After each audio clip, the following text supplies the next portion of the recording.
Hi friends, this is Abhi from Abhi Creation. நம்ம எனக்கு என்ன வீடியோல பார்க்கறோம்னா இங்க முன்னாடி நல்ல டார்க் வயலட் கலர்ல ஒரு பட்டு சாரிக்குரிய ப்ளவுஸ் இருக்கு.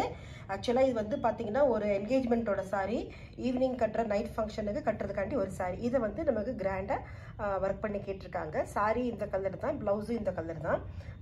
சோ வந்து செல்ஃபான வர்க் தான் பண்ண போறோம். கோல்ட் மட்டும் தான் சாரில பூரா ஜரி வரும்.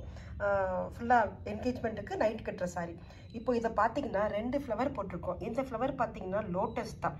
லோட்டஸை வந்து கொஞ்சம் ஃபேன்சி லோட்டஸா போட்டிருக்கோம். நம்ம இதுவும் ஒரு மாதிரி ஸ்டைல் லோட்டஸ் தான். ரெண்டு விதமான லோட்டஸ் தான். சாரி பூரா லோட்டஸா இருக்கிறதுனால நம்ம லோட்டஸ் தான் நான் டிசைன் சூஸ் பண்ணியிருக்கோம். அதை வச்சு தான் கஸ்டமரும் கேட்டிருந்தாங்க. ஸோ நாங்கள் இந்த ரெண்டு டிசைன் தான் சூஸ் பண்ணியிருக்கோம். இது வந்து பார்த்தீங்கன்னா எந்த ஒரு சைடில் கூடியோ எதுவுமே இல்லை. ரெண்டு ஃப்ளவர் நாங்கள் வந்து தனியாக சூஸ் பண்ணி வரைஞ்சிட்டோம். இந்த டிசைனை சூஸ் பண்ணி தான் எப்படி நம்ம ப்ளவுஸ் டிசைன் பண்ணியிருக்கோம். ஆக்சுவலி பேக் நெக் நாங்கள் ஃபினிஷ் பண்ணிட்டோம். அதை மட்டும் எப்படி பண்ணியிருக்கோங்கிறதா இதில் வந்து நம்ம பார்க்க போகிறோம். இப்போ இதை பார்த்தீங்கன்னா தெரியும். இந்த இதை பாருங்கள், இதுதான் ப்ளவுஸு.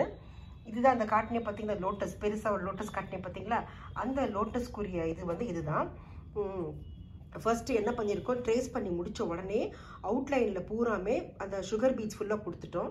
சுகர் பீட்ஸ் கொடுத்துட்டு அந்த சென்டரில் வர்ற அந்த பெட்டல்ஸ் மாதிரி வருது பார்த்தீங்களா, கண்ணு மாதிரி ராம ஷேப்பில், அதில் வந்து அந்த செல்ஃப் கலர் சேம் கலரில் வந்து ஒரு டியூப் பீட்ஸும் ஒரு சீக்வன்ஸும் மட்டும் வச்சுருக்கோம். கொஞ்சம் டிஃப்ரென்ஷியேட் காட்டுறதுக்கும் கொஞ்சம் கோல்டு.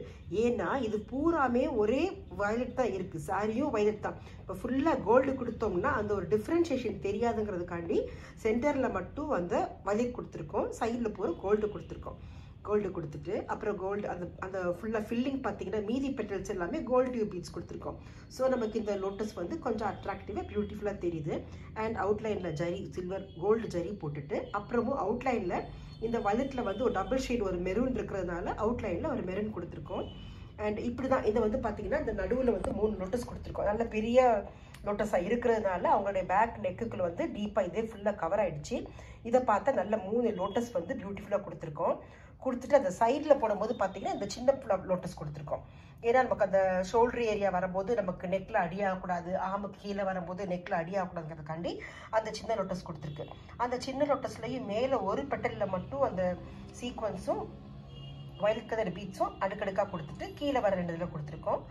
சென்டரில் வந்து பார்த்தீங்கன்னா சேம் கலரில் ஸ்டோன் வச்சுட்டு அதில் சொன்ன மாதிரி தான் ஒன்று விட்டு ஒன்று நம்ம இது மாதிரி போட்டுட்டு அந்த லோட்டஸை ஃபினிஷ் பண்ணிவிட்டு அவுட்லைனில் ஜரி கொடுத்துட்டு திரும்ப ஒருக்கா சேம் மெரூன் கொடுத்துருக்கோம். அப்புறம் மேலே போக போக நமக்கு ஷோல்டர் ஏரியாவுக்கு அந்த பொண்ணு கம்மியாக கேட்டிருக்கிறதுனால சைடில் அவனுக்குள்ள எக்ஸ்ட்ரா ஒரு கொடி மட்டும் வளர்த்து விட்டுருக்கோம். அது வந்து பார்த்திங்கன்னா நம்ம நார்மல் டியூப் பீட்ஸில் மட்டும்தான் போட்டு சும்மா லைட்டாக 2 கொடி மாதிரி இழுத்து விட்டுட்டு அங்கே சிம்பிளாக ஸ்டோன்ஸ் மட்டும் ஒட்டி வச்சுருக்கோம்.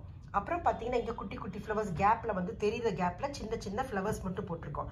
அதுவும் ஒரு குந்தன் ஸ்டோன் வச்சுட்டு இங்கெல்லாம் பார்த்தீங்கன்னா தெரியும், ஒரு குந்தன் ஸ்டோன் வயலட்டில் வச்சுட்டு அந்த அரிசி பீட்ஸ் மாதிரி வருது பார்த்தீங்களா, கோதுமை பாசி மாதிரி ஆன்டிக்கில் அது வச்சுட்டு முடிச்சுட்டு சும்மா சிம்பிளாக அவுட்லைன் போட்டுட்டு இந்த கேப் எல்லாம் சைடில் ஃபில் பண்ணுறதுக்காக என்ன பண்ணியிருக்கோன்னு பார்த்தீங்கன்னா அந்த செல்ஃப் கலர் டியூப் பீட்ஸும் செல்ஃப் கலர் சீக்வன்ஸும் குத்தி வச்சுருக்கோம். ஆரியில் தான் ஃபுல்லாக குத்தியிருக்கோம். அப்படிங்கும்போது நல்லா கிரிப் பண்ணிக்கும். அப்போ அது வந்து பார்த்தீங்கன்னா நைட் ஃபங்க்ஷன் போன போது நல்லா க்ளோயிங்காக நல்லா ஷைனிங்காக நல்லா பியூட்டிஃபுல்லாக இருக்கும். நெக்கு நல்லா அடைச்சி ஃபில் ஆன மாதிரி இருக்குது. இப்போ இதுதான் பார்த்தீங்கன்னா அந்த ஃபுல் ப்ளவுஸோட இமேஜ். இப்போ உங்களுக்கு இது பேட்டர்ன் புரிஞ்சிருக்கும்னு நினைக்கிறேன். இப்போ இதை நம்ம ஃப்ரேமை கழட்டிட்டோம், அப்படி தச்சு எடுத்துட்டோம்னா பேக் நெக் வந்து ஃபுல் டிசைன் வந்து இதில் வந்து நல்லா பியூட்டிஃபுல்லாக கவர் ஆயிடுச்சு. இப்போ இதை பார்த்தீங்கன்னா தெரியும், நெக்கு நல்லா ஃபுல்லாக பியூட்டிஃபுல்லாக கவர் ஆயிடுச்சு. இனிமேல் நம்ம ரோப் வச்சுட்டு அதில் நம்ம டிசைன் பண்ணி விட்டுருவோம். அண்ட் இதுதான் பேக் நெக். இனிமேல் தான் நாங்கள் ஸ்லீவ் பண்ண போகிறோம், ஏன்னா நாங்கள் ஸ்லீவ் பண்ணலை. ஓகே ஃப்ரெண்ட்ஸ், உங்களுக்கு இப்போ இது புரிஞ்சிருக்குன்னு நினைக்கிறேன். கண்டிப்பாக இந்த மாதிரி கலருக்கு செல்ஃபாக ஒரே கோல்டாக கொடுத்தா ரொம்ப காடியாக தெரியாமல் ஷட்டிலாக இருக்கிறதுக்காண்டி எப்படி நம்ம ஐடியா பண்ணி என்னெல்லாம் பண்ணியிருக்கோங்கிறத நான் போட்டிருக்கேன். உங்களுக்கும் எதுவும் ஐடியா தெரிஞ்சதுன்னா நீங்களும் இதில் கீழே கமெண்ட் பாக்ஸில் கமெண்ட் பண்ணலாம். அண்டு இது மாதிரி யாருக்கும் தேவைப்பட்டுச்சு நினச்சிங்கன்னா நீங்கள் அவங்களுக்கு கண்டிப்பாக அதை ஷேர் பண்ணுங்கள். Thank you friends.